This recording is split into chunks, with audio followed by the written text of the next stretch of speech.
Warahmatullahi wabarakatuh. Selamat malam ini ya, salam sejahtera. Saya hari ini akan bincang-bincang dengan Ketua Bawaslu Provinsi Kalimantan Utara. Assalamualaikum Bu. Waalaikumsalam warahmatullahi wabarakatuh. Ibu Suryani SE MPD ya? Ya. Kalau dulu beliau ini seingat saya Divisi Penindakan Pelanggaran. Divisi Penanganan Pelanggaran. Penanganan pelanggaran. Berarti websitenya Bawaslu harus dirubah. Ya, betul. Dulu di websitenya Bawaslu itu judulnya Divisi Penindakan Pelanggaran. Iya. Jadi harus segera dirubah, Bu. Jangan sampai publik. Ya. Iya. Tapi sekarang beliau ini Ketua Bawaslu. Betul, Bu ya? Betul. Betul. Dan alhamdulillah di sebelah kanan beliau ini sudah hadir juga. Selain Ketua Bawaslu, malam ini saya akan berbincang-bincang dengan Ketua KPU Provinsi Kalimantan Utara. Assalamualaikum, Pak Surya. Assalamualaikum warahmatullahi wabarakatuh. Waalaikumsalam. Apa kabar, Pak Surya? Ya, apa kabar, Pak Surya? Alhamdulillah, sehat. Suryanata Al-Islami ya? Siap. Nah, beliau ini sudah yang kedua ini Ketua KPU Provinsi Kalimantan Utara. Ini berkat bimbingan Pak Dokter ini. Baik, malam ini sebenarnya acara santai saja. Saya ingin bincang-bincang sedikit soal kesiapan Provinsi Kalimantan Utara dalam menghadapi pilkada di Desember 2020 nanti. Khususnya kesiapan Bawaslu dalam melakukan tugas-tugas dan fungsi pengawasan, serta KPU sebagai ujung tombak penyelenggaraan untuk pilkada kita di Desember nanti.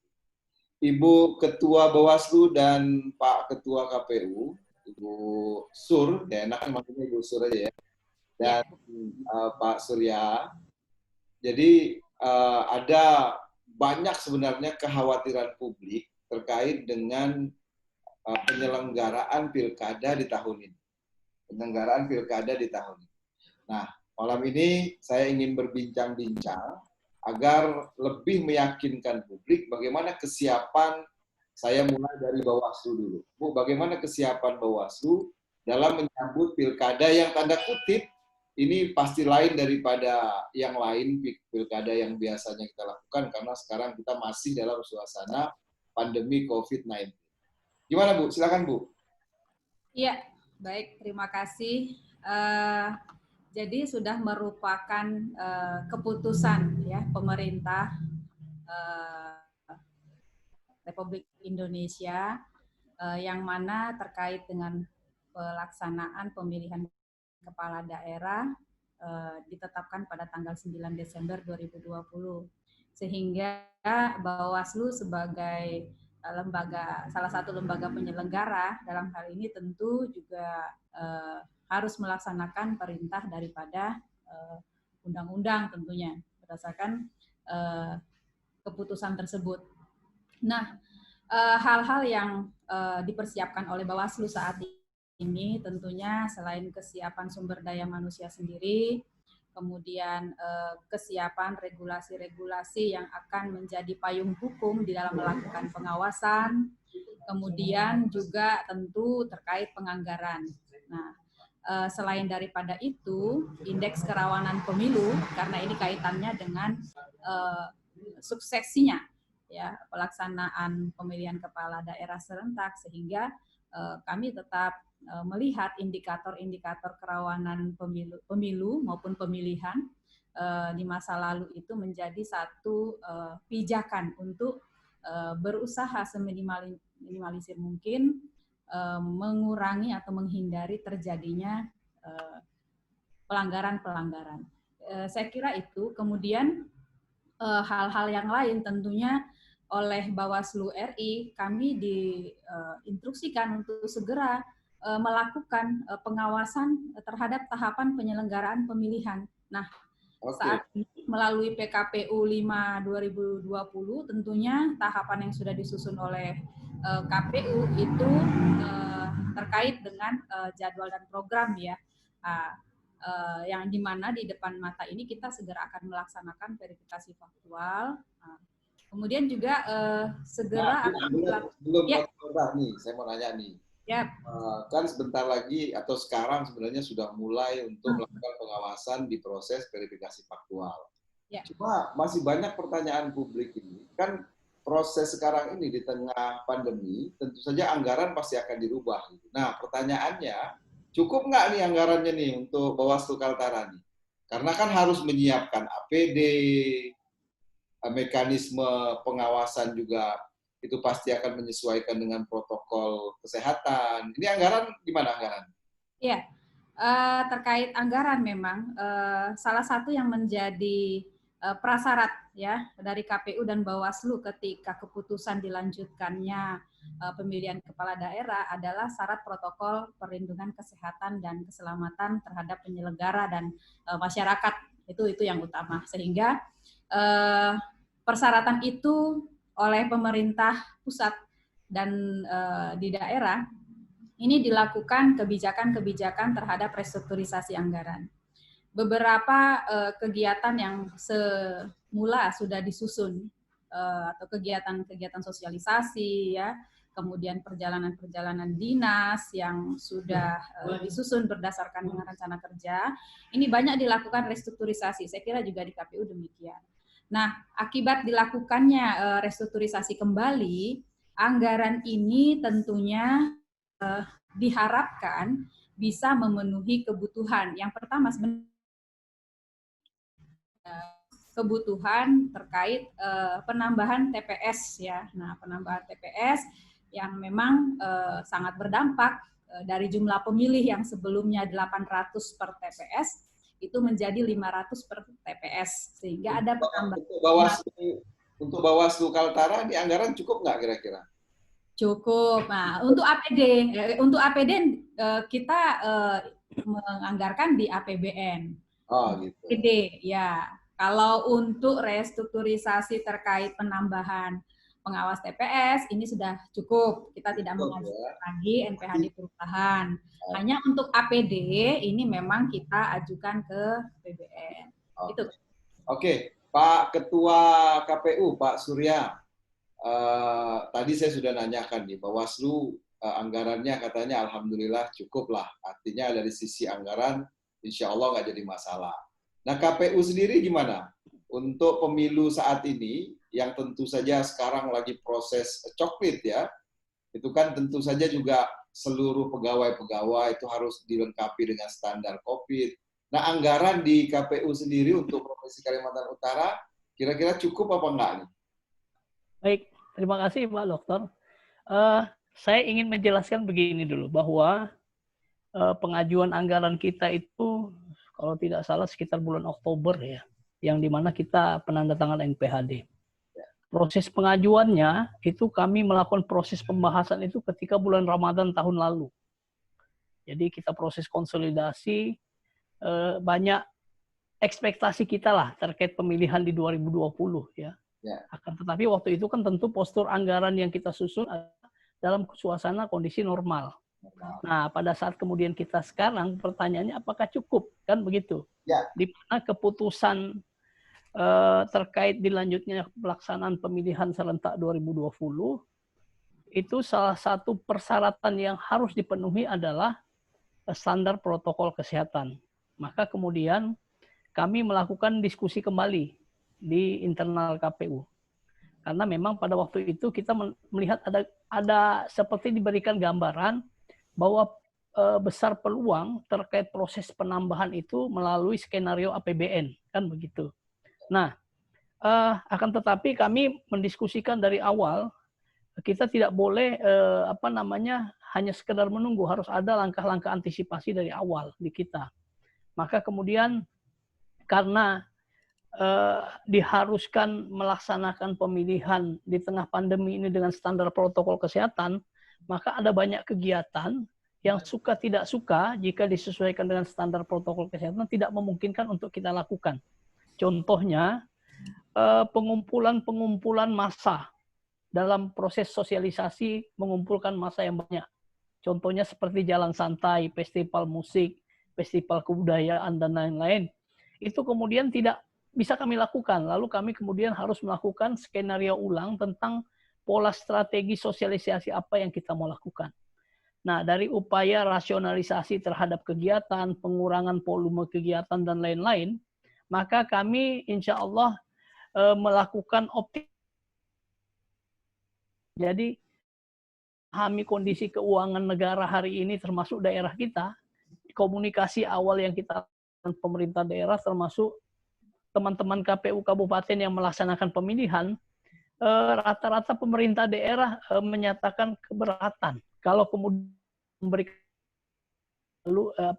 penambahan lagi melalui APBD. Kita melakukan optimalisasi. Insya Allah dengan optimalisasi yang kami lakukan kemarin itu mencapai sekitar 10 miliar. Jadi 10 miliar itu ada sekitar 2 miliar lebih itu kita alokasikan terkait penambahan TPS. Nah, kemudian sekitar 8 miliar itu akan kami susun lagi secara terperinci terkait kebutuhan APD untuk seluruh tahapan pelaksanaan pemilihan dan wakil gubernur. Nah, akan tetapi begini, Mbak Dokter, kami juga berkoordinasi dengan pemerintah daerah, khususnya tim gugus tugas. Kemarin kita sudah ketemu dengan Pak Kepala BPBD. Jika dimungkinkan kita akan melakukan kerjasama. Saya kemarin juga teleponan dengan Bu Ketua. Ada ide bagaimana kalau kemudian kita buat posko bersama. Jadi di situ ada KPU, ada Bawaslu, ada tim gugus tugas. Karena hari ini berdasarkan laporan kita agak kesulitan terkait lalu lintas proses pelaksanaan tahapan yang sudah kita mulai pada 15 Juni kemarin. Oke. Sementara itu, Pak. Berarti untuk KPU Kaltara itu nggak ada tambahan dana ya, jadi hanya melakukan efisiensi beberapa kegiatan yang tidak mungkin dilaksanakan, kemudian itu yang dimanfaatkan. Ya. Ya. Ya. Jadi sama sekali nggak ada tambahan anggaran. Ya? Sampai sejauh ini kita tidak meminta tambahan kepada pemerintah daerah. Kalau Bawaslu minta tambahan atau enggak? Kalau Bawaslu itu sesuai dengan kebutuhan APD saja itu ke APBN, karena memang Bawaslu se-Indonesia untuk kebutuhan APD itu diajukan ke APBN melalui Sekjen Bawaslu RI. Nah, terkait hal-hal lain tidak ada pengajuan penambahan. Berarti sama ya, untuk ke pemerintah daerah itu tidak ada tambahan anggaran ya? Tidak ada. Oke. Ibu Ketua Bawaslu, banyak masyarakat yang bilang ini Bawaslu ini apa bisa optimal gitu melakukan tugas dan fungsi pengawasannya. Sedangkan di kondisi yang normal saja itu banyak sekali PR-PR hasil evaluasi terkait dengan pengawasan. Nah, Bawaslu sendiri bagaimana memberikan rasa optimisme kepada masyarakat bahwa ini loh Bawaslu akan bisa bekerja dengan maksimal walaupun di tengah kondisi kita menghadapi bersama COVID-19 ini.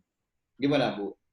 Ya, saya kira tugas kita bersama sekarang melakukan sosialisasi kepada masyarakat bahwa di tengah pandemi COVID-19 kita akan menyelenggarakan satu perhelatan yang luar biasa untuk kepentingan daerah kita. Jadi ini semua stakeholder harus tergabung. Nah, memulainya ini kan kita baru sekali memulainya, sehingga kita membuat satu rencana besar untuk bagaimana ini masif sampai ke masyarakat, sekaligus masyarakat juga yakin bahwa ini aman untuk dilakukan. Maka sosialisasi yang kita sampaikan tentu dengan protokol COVID. Nah, saat ini saya yakin masyarakat sudah hidup berdampingan dengan wabah ini. Ya, kekhawatiran yang muncul ini tentunya sebagian karena kita masih merasa bahwa virus ini masih ada di tengah-tengah kita, Tapi kita tetap optimis karena kami di penyelenggara tetap wajib memperhatikan protokol kesehatan, sehingga bagian dari sosialisasi yang harus kita sampaikan tentunya selain memang menyampaikan bahwa hajatan daerah ini akan dilaksanakan insya Allah 9 Desember 2020, nah, kita juga mensosialisasikan tentang pentingnya tetap memperhatikan protokol kesehatan dan keselamatan. kita membuat satu rancang ini dengan KPU ini juga berdiskusi terus bagaimana nih kita membuat dan meyakinkan ke masyarakat. Berarti ini hubungan baik ya, kerjasama baik ya. Oh iya harus. Insya Allah harus baik. Harus baik. Tapi jangan lupa bahwa Bawaslu tetap melakukan fungsi pengawasan terhadap KPU juga. Masyarakat bisa mengawasi itu. Iya, saya jangan karena baik nanti nggak diawasi KPU. Ya. Ya. Ya, Pak Ketua KPU, saya banyak mungkin menyerap aspirasi lah gitu atau mendengar masyarakat gitu bahwa ini penyelenggara sendiri siap nggak sih secara psikologis gitu kondisinya dengan seperti sekarang ini, karena ini penting saya kira Pak Ketua KPU untuk meyakinkan publik bahwa secara psikologis ini penyelenggara sudah siap gitu, karena kalau penyelenggaranya takut misalnya untuk melakukan tugas-tugasnya masih khawatir, nah ini saya kira publik juga akan bisa malah lebih takut nanti. Nah, bagaimana Bapak meyakinkan bahwa penyelenggara ini secara psikologis kita udah siap nih? Gimana Pak? 15 Juni kemarin, berdasarkan PKPU nomor 5 tahun 2020, kami mengaktifkan kembali PPK yang sebelumnya sudah dilantik, lalu kemudian dinonaktifkan sementara karena ada kebijakan penundaan terhadap tahapan. Lalu kemudian melakukan pelantikan terhadap PPS yang sudah dilakukan proses rekrutmen sebelumnya. Pelaksanaan itu serentak kami lakukan di Kalimantan Utara dan di daerah-daerah lain yang melaksanakan pemilihan serentak. Ini menandakan bahwa KPU siap melaksanakan pemilihan. Yang dilantiknya ada yang takut nggak Pak Ketua? Ya, awal-awalnya kita berdiskusi ada beberapa teman-teman yang khawatir dengan kondisi itu.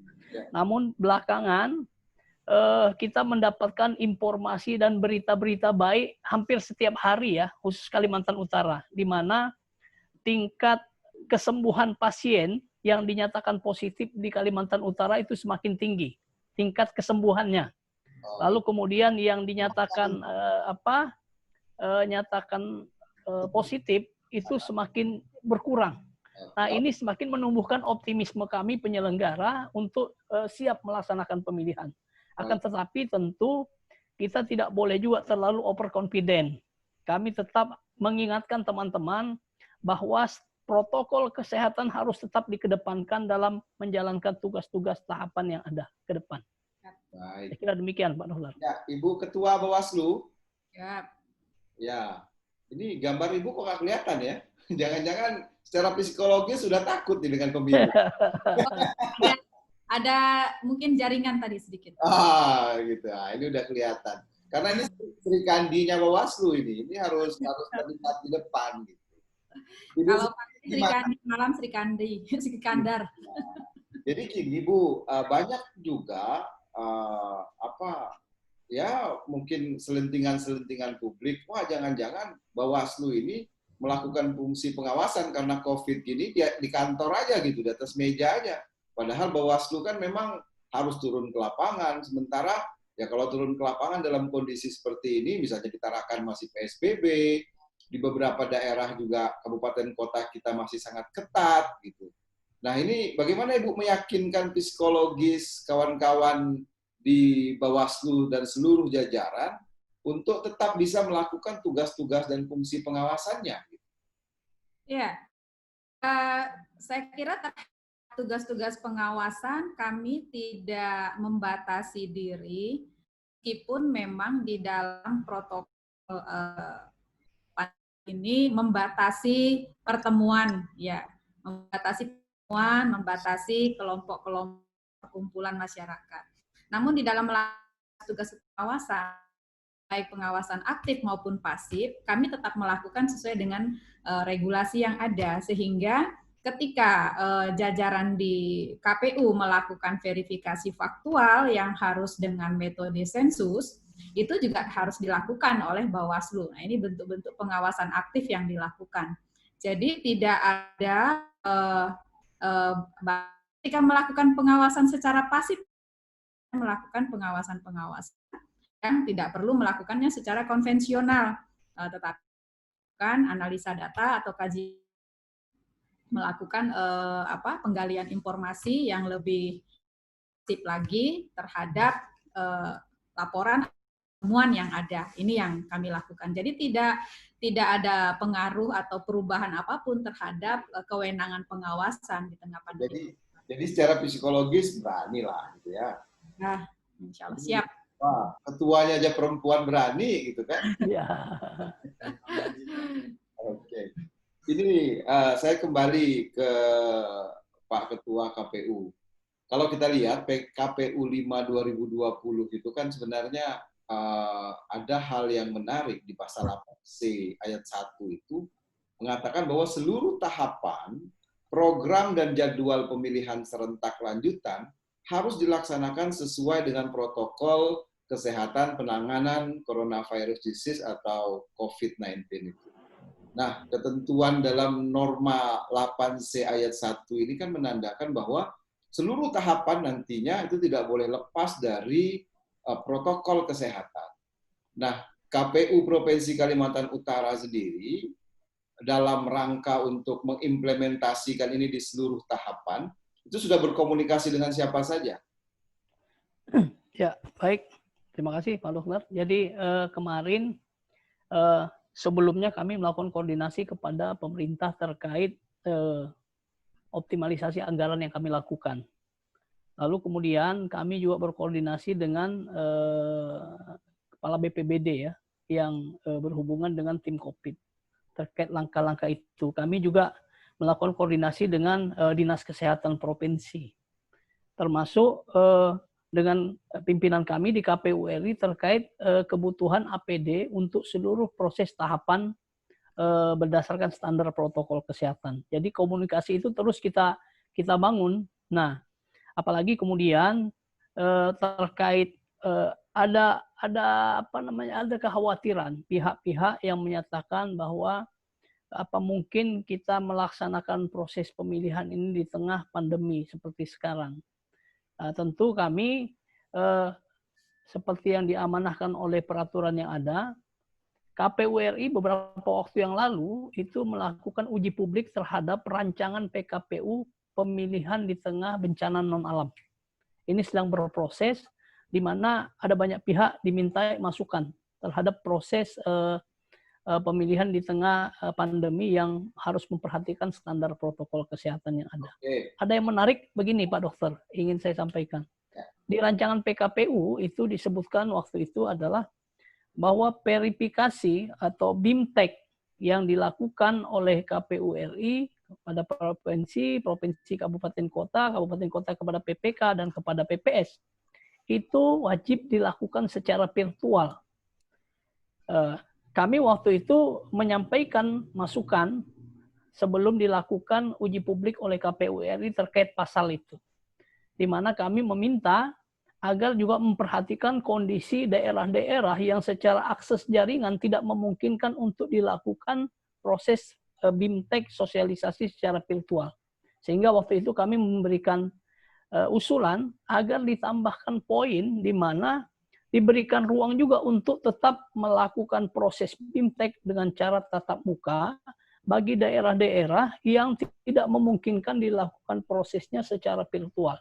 Kami sudah meminta kepada teman-teman kabupaten kota untuk melaporkan daerah-daerah yang areal desanya, kecamatannya yang tidak memungkinkan untuk dilakukan itu. Sehingga ada bahan untuk terus kita memperkuat kepada KPU RI dalam pembuatan keputusan PKPU-nya itu juga bisa mengakomodir daerah-daerah yang tidak terakses jaringan seperti yang ada di tempat kita.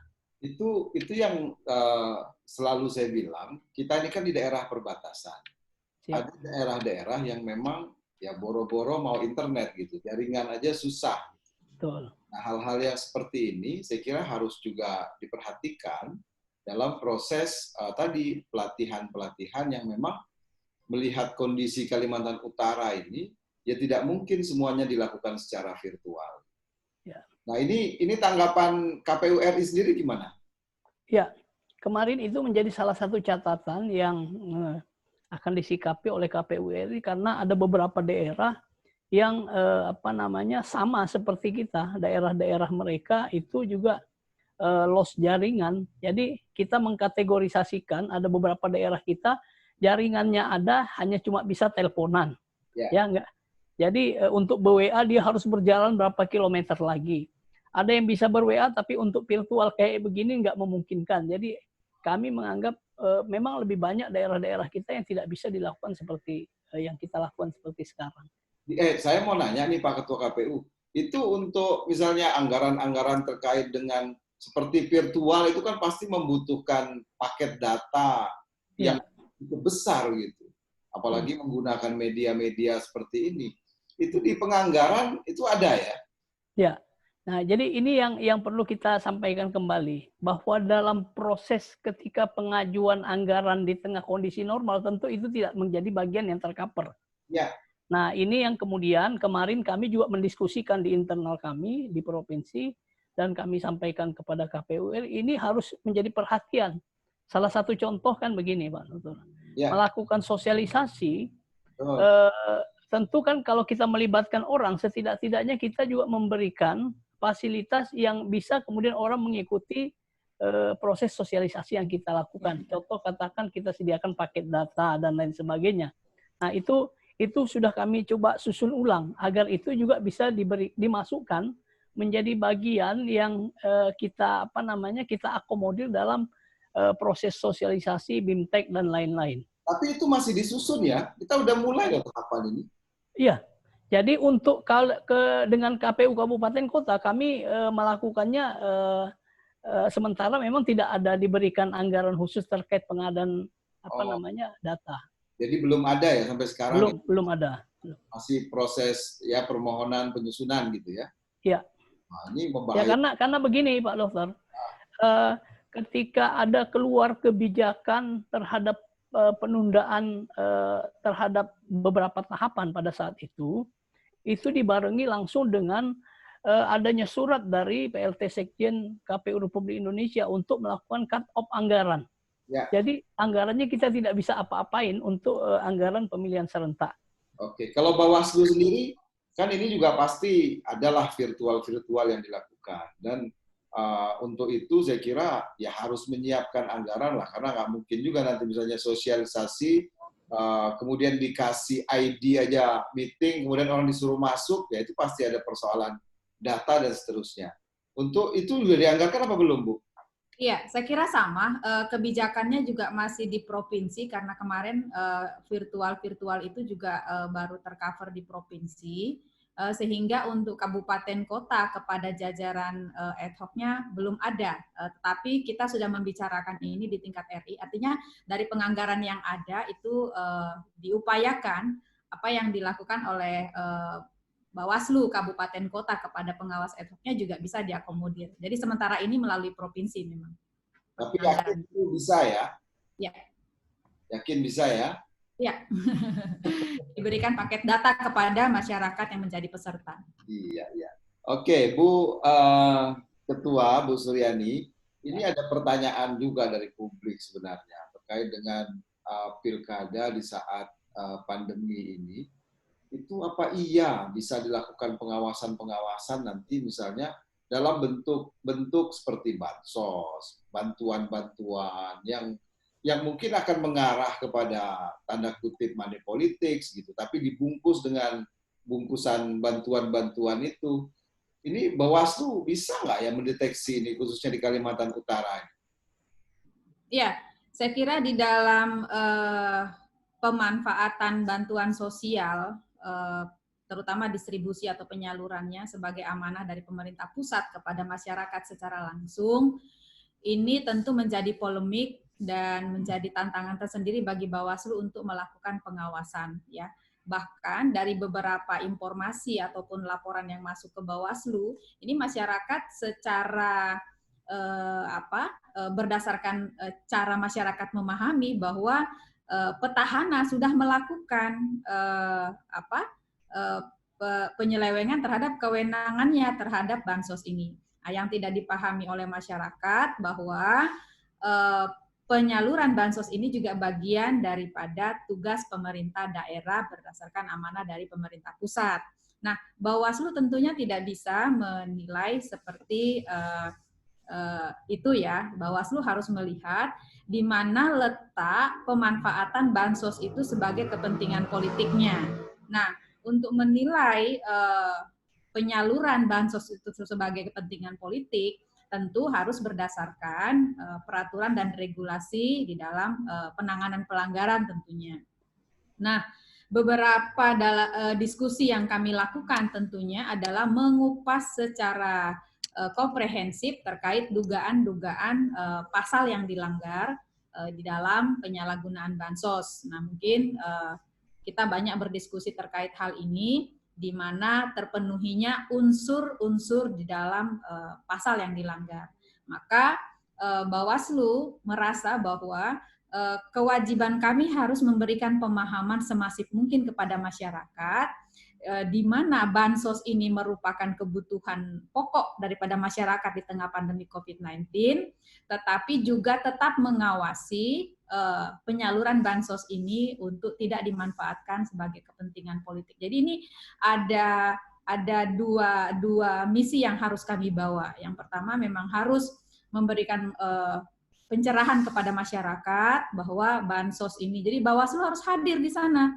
Bawaslu sampai ke pengawas tingkat ad hoc-nya harus tahu ada penyaluran bansos, ikut mengawasi penyaluran bansos, di mana ada kebijakan bansos. Ini yang kami coba lakukan, pendekatan kepada pemerintah daerah yang melakukan penyaluran dalam bentuk apapun, ini kita diinformasikan supaya ikut mengawasi. Tapi kawan-kawan di pengawas ad hoc itu sudah memahami juga mekanisme dalam proses pengawasan itu. Iya, dalam hal ini pengawas ad hoc itu kan memiliki kewenangan melakukan pengawasan dan menginventarisir apa-apa hal-hal apa yang ditemukan di lapangan untuk dituangkan ke dalam laporan hasil pengawasannya. Nah, sehingga ketika ada dugaan terkait dengan penyalahgunaan pendistribusian bansos, tentunya akan dilakukan mekanisme pleno melalui pimpinan yang ada di tingkat jajaran pengawas. Tapi Bawaslu menjamin lah ya bahwa proses pengawasan itu akan dilakukan secara maksimal dan memang betul-betul prinsip keadilan, ketidakberpihakan itu memang selalu dipegang, ya?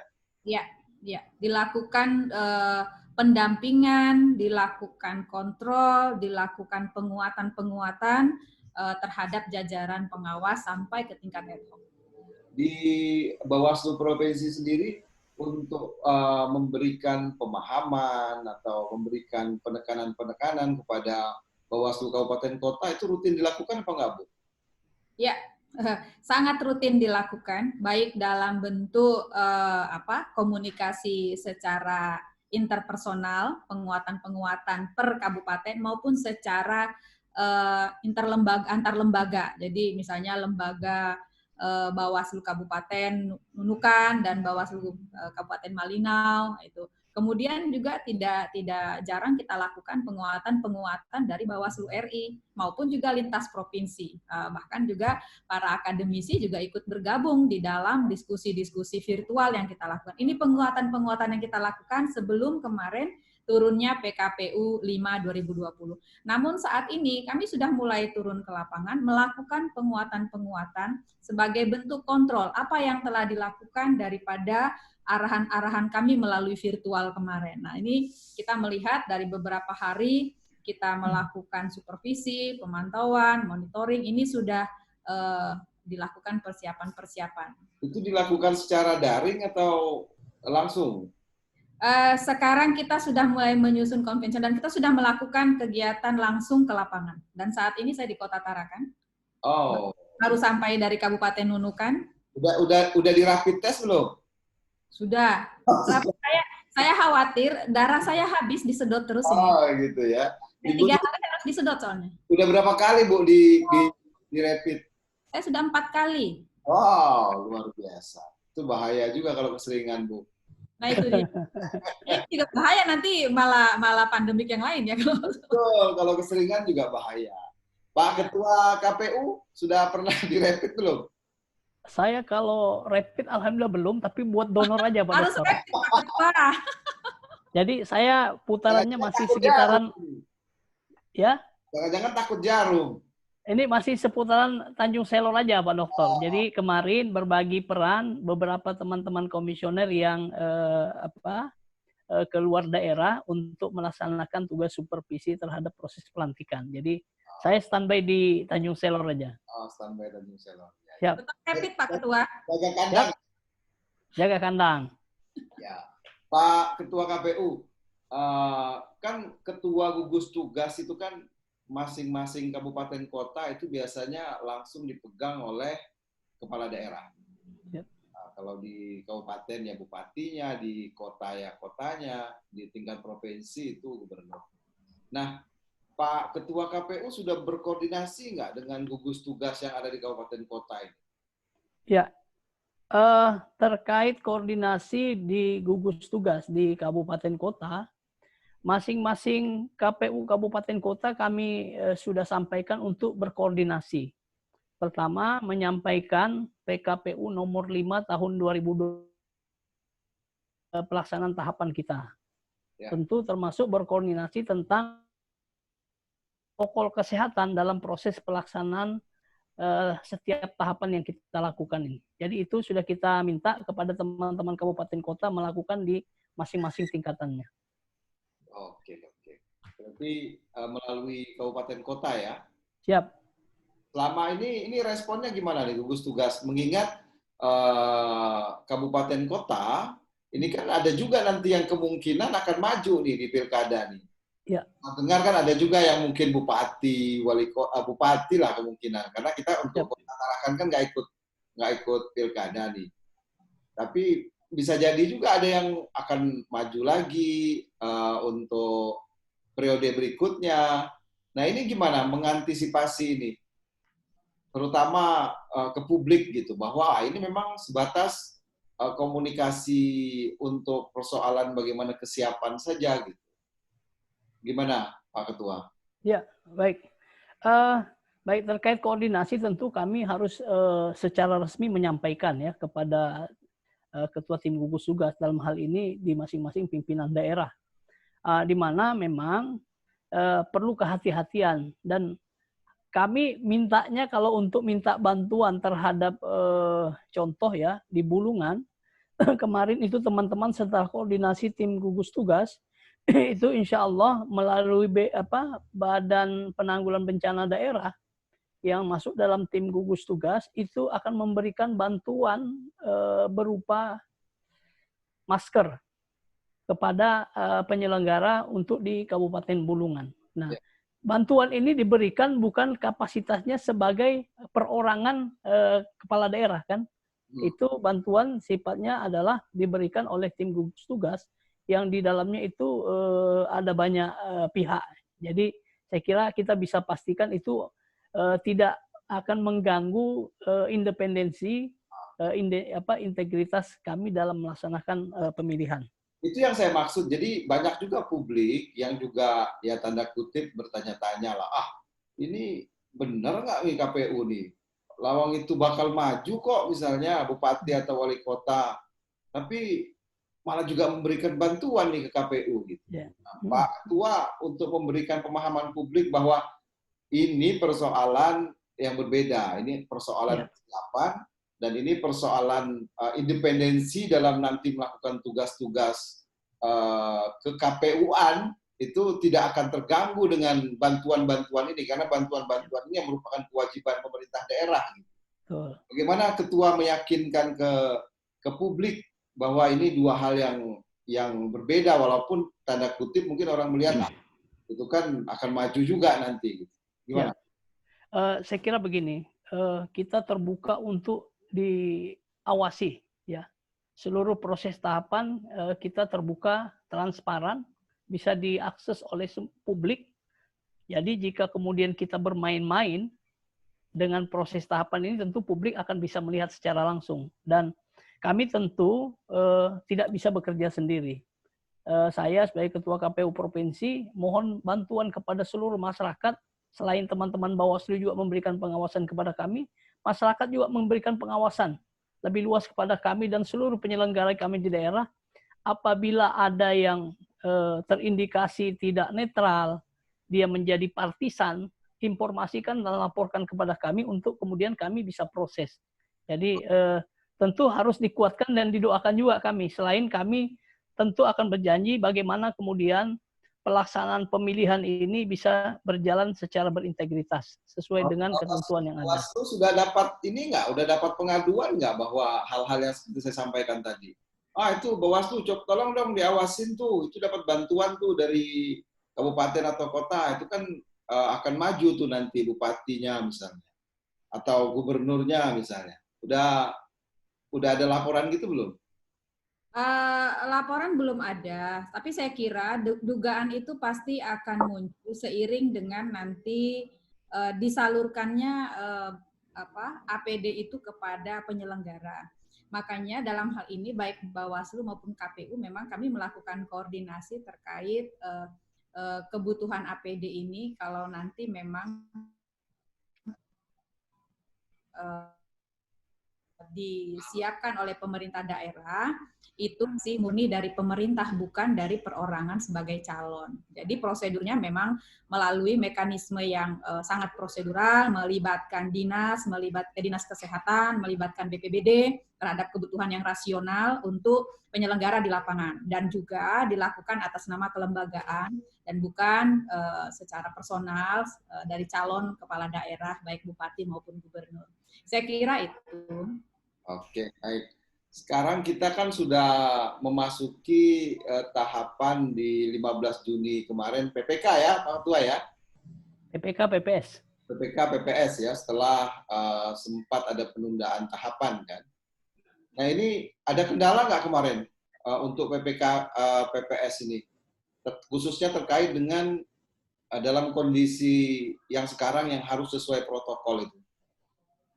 Ya, baik, kemarin kita memang di detik-detik terakhir, kemudian baru sebelumnya kan kita sering diskusi itu Pak Dokter. Ya. Di internal kita sering diskusi termasuk konsolidasi dengan teman-teman kabupaten kota terkait kesiapan teman-teman dalam melakukan proses pengaktifan dan pelantikan kembali penyelenggara kita di tingkat desa kelurahan. Termasuk kita mendengarkan laporan teman-teman, apakah ada yang mengundurkan diri, apakah masih ada yang ada yang meninggal dunia dan lain sebagainya. Nah, untuk gimana Pak Dokter? Kaltara ada nggak yang mengundurkan diri, meninggal dunia, atau ada yang jadi sukses gitu? Ada nggak? Ada. Jadi kita ada mendapatkan laporan dari teman-teman kabupaten kota, contohnya di Bulungan, itu ada sekitar 2 yang menyatakan mengundurkan diri ya, dikarenakan mereka sudah mendapatkan pekerjaan di tempat yang lain ya. Kemudian ada juga yang meninggal dunia di kabupaten yang lain. Dan itu semuanya sudah diproses dan dilakukan pelantikan pada tanggal 15 Juni pada waktu itu. Di penggantinya ada ya? Sudah. Jadi kita sudah siapkan penggantinya karena memang untuk di PPS yang jumlahnya 3 orang, itu kan kita mengambil 6 orang, 6 besar. Jadi ketika di antara 3 yang terpilih itu kemudian ternyata ada yang sudah tidak memenuhi syarat, maka nomor urut selanjutnya akan kita proses untuk menjadikan PAW-nya. Nah, kemudian waktu itu sempat muncul pertanyaan, apakah kita harus melakukan pelantikan dengan tatap muka? Ya. Ataukah bisa dilakukan secara virtual? Bagaimana kalau kemudian ternyata ada daerah-daerah yang tidak memungkinkan kita bergeser karena alasan transportasi, waktu, dan lain sebagainya, kan begitu. Ya. Belum lagi pada waktu itu cut off anggaran yang diputuskan oleh KPU RI pada saat melakukan penundaan tahapan itu juga belum dibuka. Jadi ada banyak pertanyaan-pertanyaan waktu itu. Alhamdulillah sehari sebelum kemudian keluarlah surat dari KPU RI terkait pengaktifan kembali terhadap penyelenggara ad hoc kita. Ada surat 441 yang disampaikan oleh KPU RI pada saat itu terkait proses pelantikan. Pelantikan ad hoc itu dilakukan, ada beberapa pola yang bisa dilakukan. Yang pertama dilakukan dengan cara virtual. Nah, jadi waktu itu pertanyaan itu terjawab. Yang sebelumnya kita bisa nggak dilakukan virtual? Dasarnya apa kan begitu? Nah akhirnya dengan keluarnya surat KPU RI diberikan apa namanya Surat KPU ya? sandaran. Surat atau keputusan? Kenapa? Surat atau keputusan KPU? Putusan KPU RI yang disampaikan kepada kami untuk melakukan itu. Lalu kemudian yang tidak bisa dilakukan secara virtual, maka dilakukan pelantikan oleh ketua atau komisioner KPU kabupaten. Artinya melaksanakan dengan cara tatap muka, datang ke kecamatan-kecamatan untuk melantik PPS. Bagi daerah, Pak Ketua, untuk Kaltara sendiri itu yang dilakukan virtual ada, yang dilakukan tatap muka ada, gitu ya? Ya, betul. Jadi kombinasi kedua itu ya? Betul. Malah dia ada 3 pola, Pak Dokter. Apalagi yang Jadi yang pertama kita lakukan secara virtual bagi daerah-daerah yang bisa terakses jaringan. Ya. Yang kedua, komisioner KPU kabupaten itu menyebar ke kecamatan-kecamatan untuk melantik. Ya. Yang ketiga, yang ketiga, jika tidak memungkinkan dilakukan pelantikan oleh komisioner KPU kabupaten atau ketua, maka bisa didelegasikan kepada ketua PPK untuk melantik PPS-nya. Nah, Kaltara ada nggak yang didelegasikan? Ada. Di mana, daerah mana itu? Saya lupa catatannya, ada beberapa daerah di Kaltara ya. Nah, ini harus nilainya minus nih, ketua KPU lupa. Ya, itu ada banyak itu. Kemudian ada juga daerah yang tidak bisa dilakukan secara virtual. Lalu kemudian tidak bisa juga dilantik oleh teman-teman komisioner yang bergeser, tidak bisa juga dilantik oleh ketua PPK-nya. Contoh di Malinau, itu sekitar ada dua kecamatan yang ketua PPK-nya itu berada di Malinau-nya. Tidak bisa bergeser ke kecamatan karena tidak ada penerbangan menuju ke kecamatannya. Sehingga ada surat di KPU RI itu yang bunyinya, jika kalau tatap muka mendelegasikan surat keputusan pengesahan pengangkatan kepada yang bersangkutan. Nah, dari semua itu, semua penyelenggara baik yang virtual, yang tatap muka ataupun yang hanya diserahkan surat keputusan pengangkatan dia, semuanya wajib mengisi dan menandatangani fakta integritas. Dan itu harus disampaikan kepada KPU. Pantesan banyak yang bilang, wah ini nggak asik nih, dia nggak dilantik gitu, cuma dapat surat aja. Gitu. Berarti itu udah nasib ya? Ya. Itu gara-gara corona berarti cuma terima surat aja dia, nggak pakai dilantik. Ya. Jadi ini kan kalau kita mungkin tidak menemukan sesuatu yang unik ya.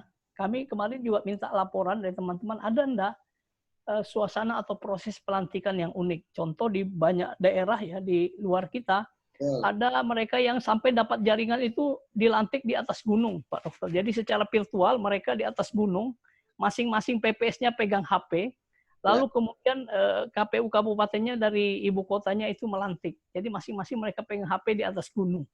Kemudian Kaltara nggak ada yang begitu ya? Nggak ada yang begitu kita. Kaltara ini saya kira memang tahu dia memanfaatkan keputusan tadi itu. Jadi ada opsi bahwa ya udah yang paling terakhir kalau dalam Islam itu kan yang selemah-lemahnya iman lah gitu ya. Itulah udahlah itu kita kasih aja udah. Jadi harusnya Pak Ketua nanti itu supaya ada ceritanya mungkin bagus juga tuh yang di Krayan yang nggak ada jaringan tuh suruh dia manjat ke atas pohon misalnya. Itu kan atau naik di menara yang pernah dinaiki Pak Presiden kali, Pak Dokter. Betul. Tapi repotnya kalau jatuh bahaya juga nggak jadi. Transikan lagi. Betul. Jadi makanya pemilihan kita di 2020 ini kan walaupun berat tapi harus tetap kita laksanakan. Beratnya begini, bagi kami penyelenggara baik KPU maupun teman-teman Bawaslu, selain melaksanakan tahapan, kami juga harus memperhatikan benar terkait standar protokol kesehatan. Jadi double kerjanya ini, Pak. Jadi memang harus selain kuat jiwanya, raganya juga harus kuat ya. Jadi pemilunya sehat, pemilihnya selamat, kan begitu prinsipnya. Bukan hanya pemilih, semuanya penyelenggara. Oh gitu, siap. Oke, Ibu Ketua, kalau di Bawaslu kan pembentukan panitia pengawas kecamatan. Ya. Nah, itu PPL, kemudian pengawas tempat pemungutan suara. Itu kira-kira gimana prosesnya? Iya, alhamdulillah kalau di jajaran pengawas ad hoc di Bawaslu itu hampir 90% sudah dilantik sebelum pandemi COVID-19. Wah. Ya, kalau boleh saya lebih maju ya? Ya, sudah berpersentase itu mungkin sudah 98%. Jadi kemarin itu yang belum gimana? Ya, kemarin itu kita hanya yang PAW saja. Yang ya sama kasusnya, ada yang mengundurkan diri karena kondisinya udah menemukan pekerjaan dan sudah tidak bersedia lagi untuk menjadi pengawas. Nah, itu kita PAW-kan. Jadi kita hanya melantik sekitar tidak sampai 5 desa. Malinau, ada Tarakan gitu. Dan semuanya konvensional dilakukan di kecamatan, ada di kabupaten dilaksanakan. Jadi nggak pakai daring ya, langsung datang ya, bisa ya? Tidak pakai daring, langsung datang. Jadi kebetulan juga tidak terlalu jauh dari kabupatennya. Tapi itu pakai standar protokol kesehatan kan? Nah, dilaporkan menggunakan protokol COVID-19. Jaga jarak, pakai masker gitu ya. Walaupun agak susah juga ngomongnya kalau pakai masker tuh. Sekarang udah terbiasa. Oke, udah biasa ya sekarang ya? Biasa sekarang. Nah, saya kira untuk Ibu Ketua nih, banyak juga publik yang tanda kutip ini masih meragukan sebenarnya untuk panitia pengawasan di tingkat kecamatan, kemudian sampai kepada nanti di proses pelaksanaan. Nah, bagaimana Ibu memberikan ya tanda kutip mungkin jaminan atau memberikan rasa kepercayaan masyarakat bahwa jangan khawatir loh, panitia pengawas pemilihan kecamatan ini kualitasnya juga sama dengan yang di kabupaten maupun bahkan sama dengan yang di provinsi gitu. Ya, saat ini kami berdasarkan kegiatan-kegiatan virtual yang kami lakukan, kami tidak hanya sekedar melaksanakan virtual mulai proses selesai tanpa evaluasi. Ya. Sehingga kami melihat sebenarnya, mendata sebenarnya mana materi-materi yang dipahami dengan tuntas oleh pengawas-pengawas ad hoc kami. Kemarin mereka pengawas dinonaktifkan. Kami mengatakan begitu, pengawas ad hoc non-aktif begitu ya. Karena nggak dibayar ya waktu itu ya, jadi non-aktif ya? Iya, non-aktif, tetapi diajak virtual mereka tetap semangat. Nah, artinya... Ada nggak yang pengawas sekarang menjadi tim sukses keluar dari ini? Saya tidak mendengar itu dan mudah-mudahan tidak ada. Nah, jadi kami merasa saat ini berdasarkan evaluasi terhadap materi-materi yang sudah kami berikan, ini tentu masih jauh ya, karena pertama itu dilaksanakan secara virtual saja. Secara konvensional saja kita lakukan, serapannya masih berapa persen, sehingga ketika kami sudah boleh melakukan secara konvensional, ini menjadi tugas kami untuk melakukan penguatan-penguatan. Kami yakin regulasi yang turun ini kan terus mengalami perubahan, ya, sehingga penguatan-penguatan itu memang terus harus dilakukan. Kami berharap pemahaman teman-teman di pengawas ad hoc sama dengan teman-teman di jajaran provinsi. Ini yang tentunya membekali mereka untuk menilai satu hasil pengawasan ini ada mengandung dugaan pelanggaran atau tidak, atau mengandung dugaan pelanggaran etik, atau mengandung dugaan pelanggaran administrasi. Ini yang kami harapkan. Yang paling berat kira-kira apa, Bu, untuk tanda kutip mempoles kawan-kawan di pengawas ad hoc ini? Iya, tentunya pemahaman daya tangkap setiap orang kan berbeda. Ya. Kemudian juga tentu karena ini tidak bisa sepenuhnya konvensional, juga melalui virtual, kami tidak merasa yakin bahwa secara virtual itu dipahami secara baik ya. Karena kalau kita melakukan secara virtual ini kan sulit kita mau mengukur pre dan pasnya ya setelah kita memberikan materi gitu. Tetapi kalau kita melakukan secara langsung, ini kita bisa mengukur. Maka kami coba merancang pola-pola penguatan kepada pengawas ad hoc kami untuk lebih siap menghadapi dugaan pelanggaran atau melakukan pengawasan nantinya. Tentunya yang kami kedepankan sebenarnya bukan hanya masalah penanganan pelanggaran, tetapi bagaimana melakukan pencegahan semasif mungkin kepada pengawas ad hoc dan juga kepada masyarakat. Pembentukan SKPP itu kan sekolah daring, ya. Sekolah daring pengawas pemilu itu salah satunya adalah untuk lebih masif lagi tugas-tugas pengawasan ini di masyarakat. Bu, saya banyak dapat pertanyaan tuh dari mahasiswa terutama itu sekolah daring pemilu itu dikasih kuota apa enggak kita atau pakai kuota sendiri gitu. Ya, sepanjang itu dilakukan oleh provinsi saat ini itu akan diberikan nanti kuotanya karena memang ini sambil berproses ya, sambil berproses. Yang jelas terhadap mahasiswa-mahasiswa yang hadir di dalam virtual itu dilibatkan itu sudah didata dengan baik oleh bagian kesekretariatan. Oke, berarti aman lah kuota gitu ya? Ya. Nah, mahasiswa itu tanpa kuota dunia hampa. Betul. Betul sekali. Ya. Pak Ketua, ini ke depan yang akan dilakukan kawan-kawan di KPU. Ini proses untuk PPDP gimana? Ya, dalam waktu dekat ini sesuai dengan jadwal tahapan tentu kami akan berkoordinasi terus dengan teman-teman kabupaten kota untuk kemudian bisa mengoptimalkan persiapan-persiapan dari teman-teman di tingkat kecamatan dan desa terkait proses rekrutmen PPDP. Di mana ini menjadi bagian penting karena proses rekrutmennya tidak jauh-jauh dalam proses di mana teman-teman BPS juga harus bekerja melaksanakan verifikasi faktual dukungan perseorangan. Nah, jadi kita berharap mudah-mudahan proses rekrutmen PPDP ini bisa maksimal. Artinya banyak relawan yang mau ikut berpartisipasi ya ini dalam proses ini. Pakai daring juga atau konvensional?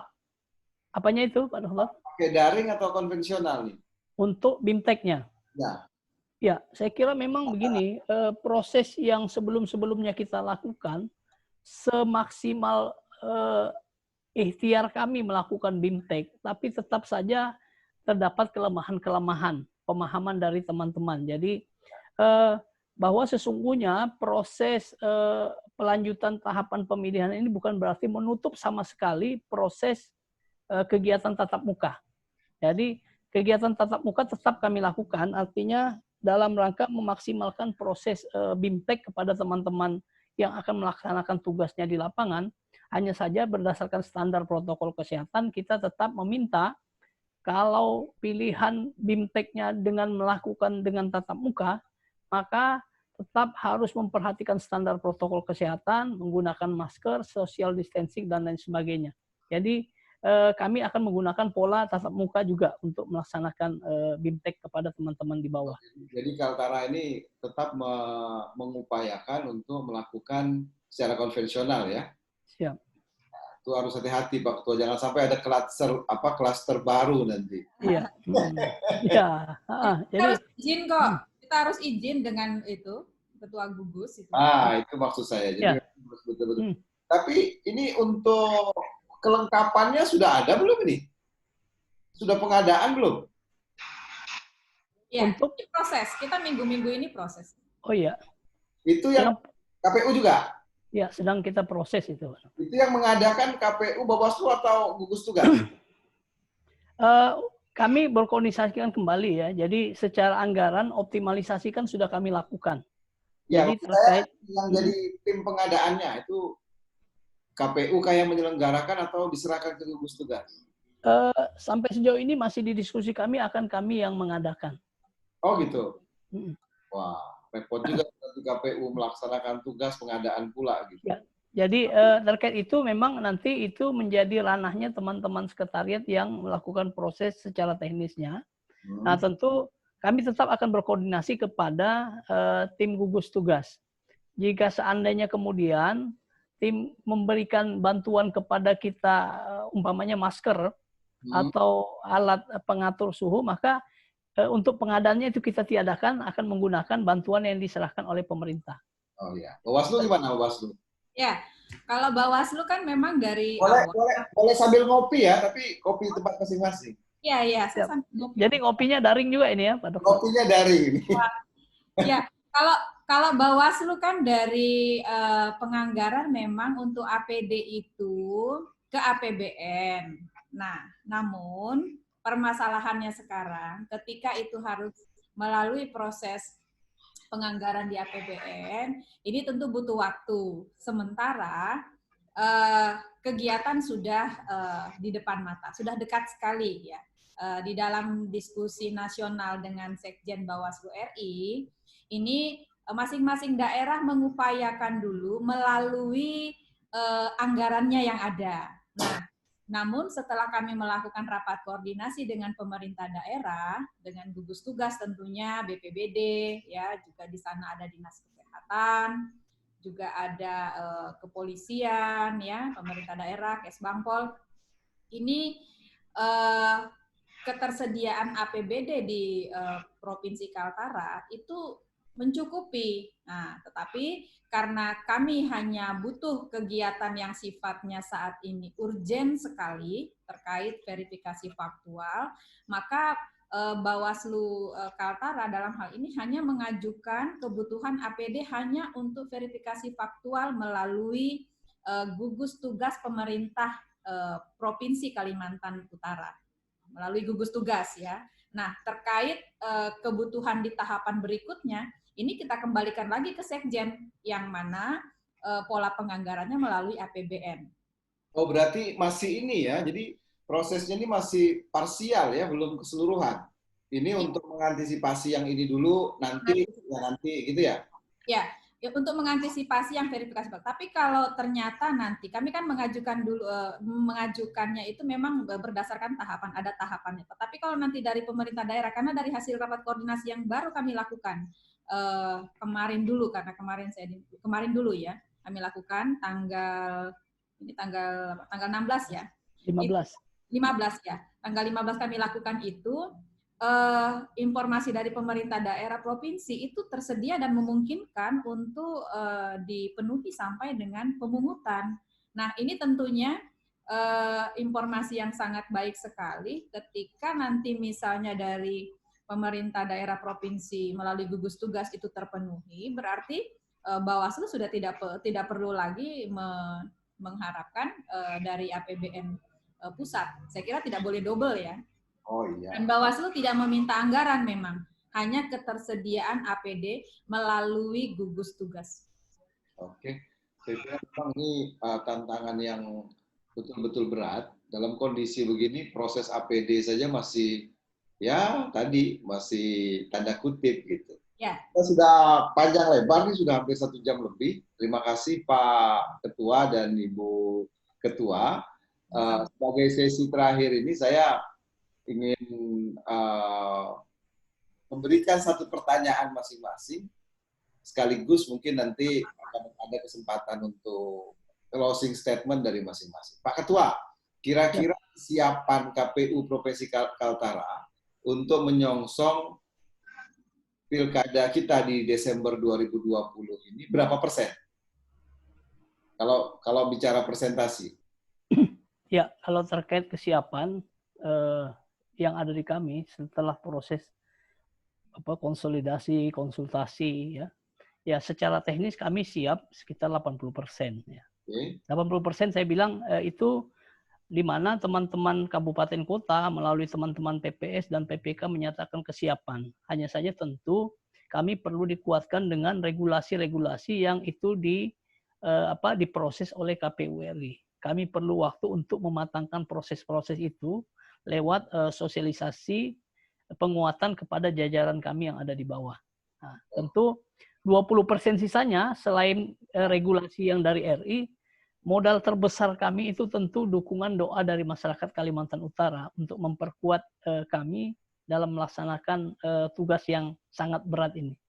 Oke, terima kasih Pak Ketua. Insya Allah seluruh masyarakat Kalimantan Utara selalu berdoa untuk yang terbaik untuk Kalimantan Utara. Ibu Ketua, kalau Bawaslu sendiri kira-kira kalau ditanya presentasi kesiapan untuk pilkada di 2020 ini yang memang ya kita masih berdampingan dengan pandemi COVID-19 ini, walaupun di Kaltara mungkin ada kecenderungan melandai, tapi secara nasional kan kita melihat juga datanya masih terus ada peningkatan-peningkatan, walaupun tingkat kesembuhan juga semakin banyak. Gimana, Bu Ketua? Ya, kalau kita memprosentase kesiapan saat ini, yang tersisa hanya keterpenuhan terkait dengan protokol kesehatan saja. Sehingga secara regulasi, secara SDM, kemudian hal-hal lain terkait dengan persiapan kami sudah siap. Kalau bisa saya prosentase ya kita sudah bisa siap di level 85%. Saya kira itu. Suaranya Pak Dokter nggak kedengaran nih. Suara Pak Dokter hilang, di mute. Oh iya, ternyata Bawaslu menang 5%, Pak. KPU sulit, banyak sekali dia. Gitu ya. Terakhir sebagai penutup, saya ke Ibu Ketua Bawaslu. Apa 3 kata yang menggambarkan pemilu kita di 2020 ini dalam suasana pandemi COVID-19 ini? 3 kata. Maksudnya gimana 3 kata? Ibu sebutkan 3 kata yang menggambarkan atau bagaimana kesiapan terusnya, ya 3 kata saja, 3 kata itu dalam menghadapi pilkada di 2020. Ya, selamatkan pilkada di daerah kita. Selamatkan pilkada di daerah kita. Pak Ketua KPU? 3 kata ya, Pak Dokter ya? Jangan banyak-banyak.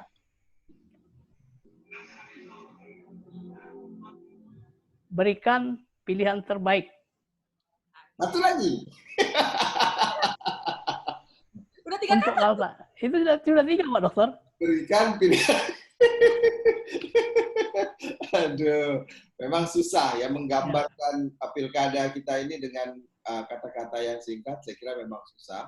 Karena saya yakin kompleksitas pilkada kita di 2020 ini pasti akan bermacam-macam yang bisa terjadi. Tapi saya kira optimisme, integritas, kemudian yang paling penting adalah kebersamaan seluruh stakeholder itu menjadi bagian yang tidak akan terlupakan, bagian yang harus menjadi satu kesatuan, bagian yang harus saling bersinergi sehingga kita semua optimis pilkada di 2020 walaupun masih dalam suasana pandemi COVID-19 ini betul-betul bisa kita laksanakan dengan baik sehingga penyelenggaranya sehat, pesertanya sehat, seluruh masyarakat yang terlibat juga sehat. Selamat. Iya. Begitu. Pilkadanya selamat. Ya. Pilkadanya selamat. Makasih sekali lagi Bu Suryani. Saya boleh punya satu harapan enggak nih dari karena Pak Dr. Yahya dari akademisi dan tentunya memiliki mahasiswa yang luar biasa tersebar di mana-mana seprovinsi Kalimantan Utara. Saya kira untuk peran mahasiswa, ini kan pada kuliah dari rumah ya? Ya, betul. Nah, iya. Mungkin juga bisa melakukan peran serta di dalam partisipasi mensosialisasikan yang bentuknya memang kita bikin seperti kerjasama. Ini bisa menjangkau minimal 5 rumah di sekitarnya untuk melakukan sosialisasi, baik sosialisasi penyelenggaraan maupun pengawasan. Nah, tinggal kita kemas dalam bentuk satu kerjasama apa begitu. Baik. Usul nih. Menarik. Kita tidak lanjuti itu. Iya. Oke, saya kira terima kasih semua Ibu Suryani, Pak Suryanata, terima kasih atas kesediaannya. Mudah-mudahan bisa memberikan manfaat untuk semua. Amin. Salam, tetap sehat, tetap semangat. Assalamualaikum. Amin. Terima kasih Pak Dokter. Terima kasih.